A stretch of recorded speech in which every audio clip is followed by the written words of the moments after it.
Alok, I want to share with the audience something that I thought was very, very beautiful. When I first discovered you on Instagram, I was blown away. I was awestruck by how inviting you were, how educational you were, how compassionate you were. I wanted to ask if we could have a little safe space right now, where I could ask you some questions that I would be nervous to otherwise ask. And if you're willing, I would love for you to honestly just school me, if that's cool with you.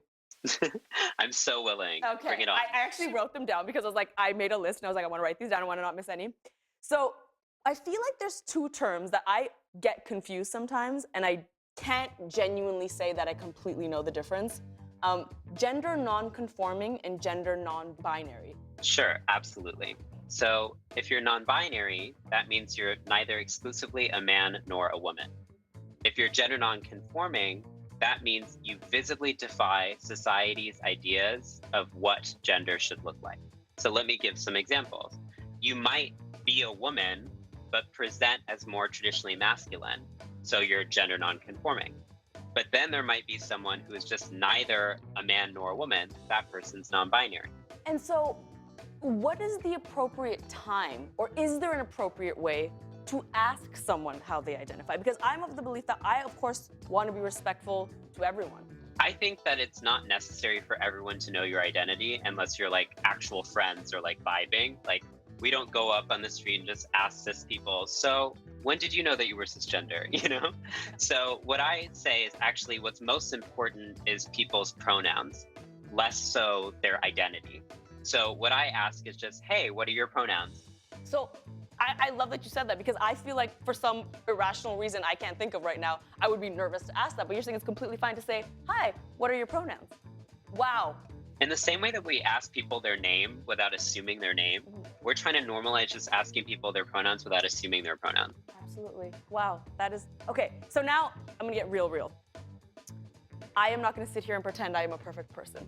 If I were to ever slip up, or if anyone were to slip up and use the wrong pronoun, what is the correct way to apologize or deal with a situation like that? What often happens when people slip up is they make a whole scene about it, and they're like, oh my God, I didn't mean to fit. And then it's like, it's not that serious, Felicity, okay? You just need to say, I'm sorry, I'll work on it. I won't do the same mistake again. That's it. If you feel like you need to process how difficult it is for you to remember, don't bring that to a trans or non-binary person. Bring that to someone else that you can process that with. Because people tend to prioritize the integrity of grammar over our mental health. So it's okay for it to be difficult, but it's not okay for you to bring that kind of energy to someone. You're incredible. That was incredibly helpful. I appreciate you creating the safe space so much. I've learned so much from you. If you want to live a better life, follow Alok on Instagram. Alok, what is your Instagram? Let the people know. My Instagram is @Alok B Menon. That's BMENON.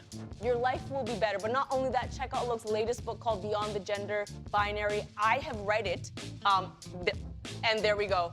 Promo all day. It's called Beyond the Gender Binary. It is incredible. Make sure you check it out. Thank you so much for joining us, Alok. Well, I genuinely, first I want to give you a virtual hug right here. I know it's COVID and I want to give you a hug. Thank you so much for giving me this opportunity. I won't forget that you were the first. That's right. When you're up there like Beyonce status, don't forget Bye, about everyone. me. Okay, bye. Oh my God, my heart. And also just like the fact that this is the late night debut. Everyone should have Alok on their show. These are the guests we need to see on late night, for sure.